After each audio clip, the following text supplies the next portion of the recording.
आप सोचिए, आज परिवार वालों का रो रो कर बुरा हाल है, लेकिन वाकई शहादत को नमन, शहादत को सलाम। बुरा इस चीज़ का लगता है सोचकर कि चंद पुलिस वाले जिन्होंने अपना ईमान बेच दिया, अगर वो ईमानदारी से अपनी ड्यूटी करते तो शायद ये तस्वीर आप विकास दुबे के परिवार की देख रहे होते। हम आपको डिबेट शुरू करें, हमारे साथ आप देख पा रहे हैं, हमारे साथ शांतनु है, पॉलिटिकल एनालिस्ट हैं, सीनियर जर्नलिस्ट हैं, हमारे साथ घनश्याम तिवारी जुड़ चुके हैं, अरविंद जैन है जो कि यूपी के पूर्व डीजीपी हैं, और साथ ही हमारे साथ अभिजीत सांगा भी हैं। आपको बता दें, अभिजीत सांगा 2017 का एक वीडियो आया था, पहले हम अगर वो वीडियो हम एक बार सुना दें।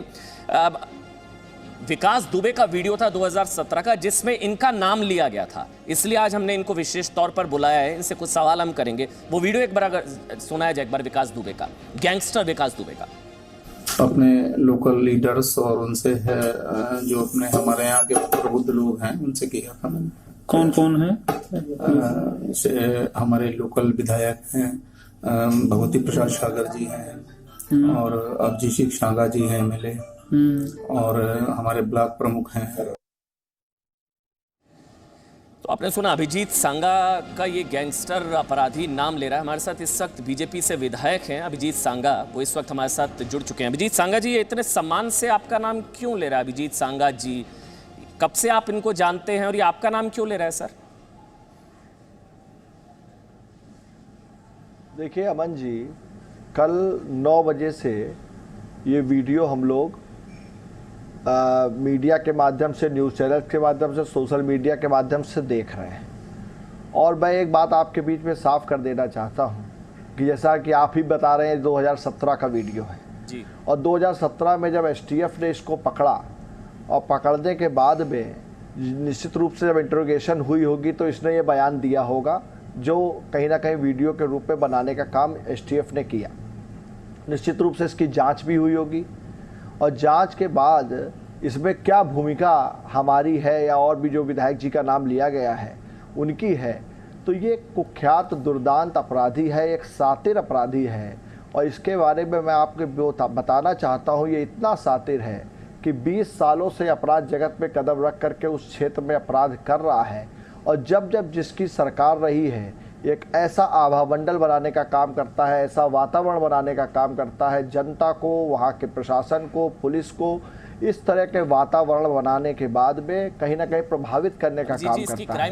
और जहाँ तक मुझे लगता है इसकी क्राइम कुंडली मैंने पूरी पढ़ी है अभिजीत जी, जब एसटीएफ ने पकड़ा होगा। अभिजीत जी एक मिनट सुनिए ना, इसकी पूरी क्राइम कुंडली मैंने पढ़ ली, मैंने इसका देख लिया 2001 से लेकर 90 से लेकर 96, इसकी पूरी क्राइम कुंडली, 60 के करीब इस पर केसेस। मेरा इंटरेस्ट उसमें नहीं है, मैंने आपको इसलिए बुलाया, आप इसको कब से जानते हैं, कितना जानते हैं, किस हद तक जानते हैं, कितनी, क्या आपने इसकी मदद करी थी विकास दुबे की? बस ये मेरे को बताइए, ये आपका नाम इतने सम्मान से क्यों ले रहा है? आपके चैनल के मैं आपके चैनल के माध्यम से बताना चाहता हूं और साफगोई से बताना चाहता हूं कि मेरा इसका कोई संबंध नहीं है। मेरी विधानसभा से इसका गांव बहुत दूर है, वो दूसरी विधानसभा का क्षेत्र है, और ये सातिर अपराधी है। ये केवल हमारा नाम क्यों ले रहा है वहां पर एसटीएफ के सामने इसलिए ले रहा है कि क्योंकि बिल्हौर विधानसभा और बिठूर विधानसभा जुड़ी हुई हैं, और उसको उस समय अपने बचाव के लिए ऐसा महसूस हुआ होगा कि स्थानीय विधायक का और बगल वाले विधायक का नाम ले, हो सकता है एसटीएफ से मुझे कुछ बचाव मिल जाए। आप इसको नहीं जानते थे? आपका इसका कभी कोई संपर्क नहीं हुआ? कभी इसने आपसे बात नहीं करी? आपने इससे कभी बात नहीं करी? उसको मैं एक कुख्यात अपराधी के रूप में जानता हूं कि वो एक अपराधी है, सातिर अपराधी है, जिसने समय समय पर ऐसे अपराध किए हैं जो जघन्य हैं। अच्छा, तो एक चीज अगर आप बता दें अभिजीत सांगा जी, आपने इसकी मदद नहीं की, लेकिन बतौर विधायक इसको अंदर करवाने के लिए, इस पर कार्रवाई के लिए आपने कभी कोई प्रयास किया हो? अगर आप वो बता पाए, वो रिकॉर्ड में हो कि आपने इसको फोन किया, पुलिस वालों पर दबाव बनाया, कुछ बात इस पर कार्रवाई के लिए क्या क्या आपने दबाव बनाया था? धन्यवाद। मैं बताना चाहता हूं, अभी 2017 में इसने अपने चचेरे भाई अनुराग दुबे पर जानलेवा हमला करवाया था। हाँ। उसको गोलियां मरवाने का काम इसने किया था। वो बिल्कुल मृतप्राय रिजेंसी हॉस्पिटल, जो हमारे यहाँ का स्पेशलिस्ट हॉस्पिटल है, वहाँ पे भर्ती कराया गया था। सबसे पहले अगर राजनेता कोई पहुंचा था तो मैंने पहुंच करके उसको उसका कुशल क्षेम पूछ करके उसकी एफआईआर दर्ज करवाने का काम किया था, और निरंतर उसकी पूरी पैरवी करके उसको न्याय दिलाने के लिए मैंने पूरा प्रयास किया था। अगर आप अनुराग दुबे से संपर्क हो तो आपको वो निश्चित रूप से ये बात बताने का काम करेंगे, और अगर आप समय दें, कभी भी समय दें, तो आपके स्टूडियो में बहुत से ऐसे लोग बताऊंगा जो इसके पीड़ित रहते थे, जो मेरे पास फरियाद लेकर के कभी अगर आए हैं तो मैंने उनकी मदद करके उनको न्याय दिलाने का काम किया है। नहीं, मतलब आपका कोई कांटेक्ट था क्या इसके साथ? हर कोई इसके केस में आप ही से क्यों मदद मांगता था? और ये जब फंसा इसने भी आपका नाम लिया। यूपी में 403 विधायक हैं, 400 अगर इसको एक मिनट सर, एक मिनट अभिजीत जी एक मिनट, अगर इसको अपनी पहुंच या अपना दबदबा बताना होता तो ये किसी का भी नाम ले सकता था। 403 विधायक हैं, 403 में इसने आप ही का नाम लिया। आप ही का नाम क्यों लिया? ये थोड़ा तो डाउट पैदा करता है ना अभिजीत जी? आपने आपने एक वीडियो देखा है, इसके आप अनेकों वीडियो देखिए। इसने समय समय पर जिसकी सरकार रही है उन सरकार के नेताओं का जो सबका नाम लिया है इसने। अपने बचाव के लिए इसने हमेशा वो मंडल बनाने की कोशिश की। आपने मदद नहीं की थी ना इसकी? हो सके आपने मदद नहीं करी आज तक इसकी, बल्कि इसको अंदर करवाने के लिए कोशिश करी आपने। मैं डंके की चोट पर देखिए मैं डंके की चोट पर कह सकता हूं कि कोई अधिकारी उत्तर प्रदेश सरकार का, कोई पुलिस अधिकारी, कोई अगर पुलिस का अधिकारी कोई अगर कह दे कि मैंने कभी इसकी मदद की है, इसके लिए कोई फ़ोन किया है, तो निश्चित रूप से आज मैं आपके चैनल पे इसीलिए आया हूं कि मैं अपनी बात आपके सामने रख सकूं। ठीक है अभिजीत जी, इसलिए आपको मंच भी दिया गया ताकि पता लगे। आपका पक्ष भी आना जरूरी था। अब तक ये कहा जा रहा था कि विकास दुबे ने आपका नाम ले लिया, लेकिन क्यों लिया, किस लिए, इसलिए आपका पक्ष लाना भी जरूरत था। मैं चाहूंगा थोड़ा सा अगर आप डिबेट में और रहे। हमारे साथ समाजवादी पार्टी से घनश्याम जी हैं, हमारे साथ मनीष दुबे जुड़ चुके हैं, अरविंद जैन हैं, बीजेपी से हमारे साथ मनीष है हमारे साथ। पहले शांतनु आपके पास आऊं, लेकिन उससे पहले घनश्याम तिवारी, मेरे जहन में तो बार बार यही सवाल आ रहा है ना, 110 घंटे हो चुके हैं बिना राजनीतिक संरक्षण के, क्या अभी भी कोई अंदर से मदद कर रहा है क्या इसकी? वरना अब तक फरार 110 घंटे हो चुके हैं। मुझे तो समझ नहीं आ रहा कौन सा ऐसा जमीन निकल गई, आसमान खा गया इसको, कौन है ये? 2002 से 2020 तक भारतीय जनता पार्टी का पोषित विकास योगी आदित्यनाथ सरकार की धज्जियां उड़ा करके हमारे सामने है। 8 सिपाही, 8 पुलिसकर्मी शहीद हुए हैं, उनका परिवार जवाब मांग रहा है, इनके पास कोई जवाब नहीं है। चाहे वो अभिजीत सांगा हो, चाहे भगवती सागर हो, चाहे अवनीश अवस्थी हो, चाहे एसटीएफ के आईजी हो, चाहे विनय तिवारी हो, शुरू से अंत तक आप किसी भी स्तर पर देखिए, चाहे आप लोकल थाने के स्तर पे देखिए, विधायक के स्तर पे देखिए, अगल बगल के विधायकों के स्तर पे देखिए, भारतीय जनता पार्टी के संगठन के स्तर पे देखिए, ये लोग ऑडी कार या वहां पे छोटे छोटे इनके जो गुर्गे हैं उनके पास ऑडी गाड़ियां हैं, क्योंकि वो विकास दुबे के संपर्क में थे और भारतीय जनता पार्टी के संगठन में किसी न किसी पद पर थे।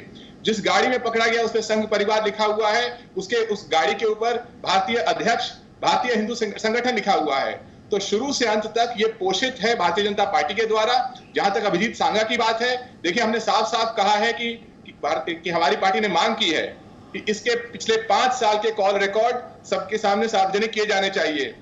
अभिजीत सांगा इस तरीके से बता रहे हैं जैसे उनसे मासूम कोई नहीं है। 3 साल पहले का वीडियो है, जांच हुई इस वीडियो पर, इनको पता नहीं जांच हुई।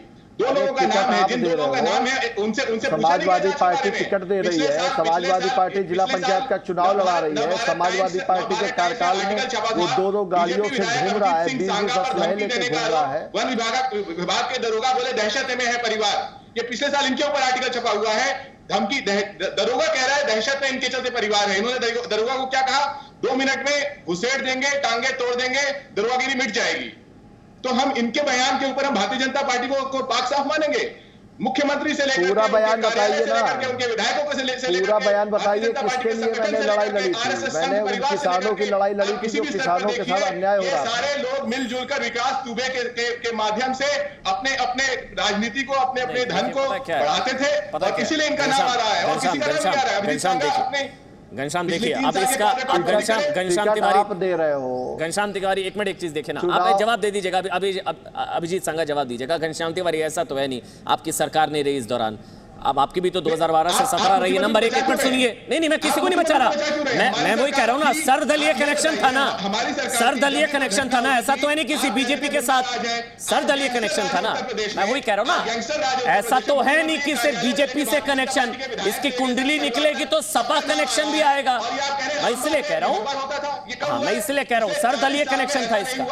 कि अभिजीत आठ- सांगा, आठ अभिजीत पुलिसकर्मियों को सांगा। इस तरीके से उनका एनकाउंटर ठीक। कर दिया गया हो। ठीक, अभिजीत संघा जवाब दे दीजिए एक जी। मिनट, अगर आप जवाब देना चाह रहे हैं अभिजीत संघा। उसके बाद मनीष शुक्ला बीजेपी से मेरे साथ आ चुके हैं। जी अभिजीत संघा। देखिए ये आज भाजपा से कनेक्शन बताने का काम कर रहे हैं।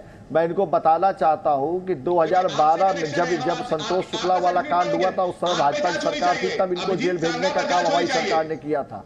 और जब समाजवादी पार्टी की सरकार आई तो आपने एक ऐसा माहौल वातावरण बना दिया कि वो गवाही देने की स्थिति में नहीं है, वो केस न्यायालय से छूट गया। उसके बाद में मैं आपको बताना चाहता हूँ, समाजवादी पार्टी की सरकार ने, समाजवादी पार्टी ने इसको जिला पंचायत का टिकट दे करके चुनाव लड़ाने का काम किया।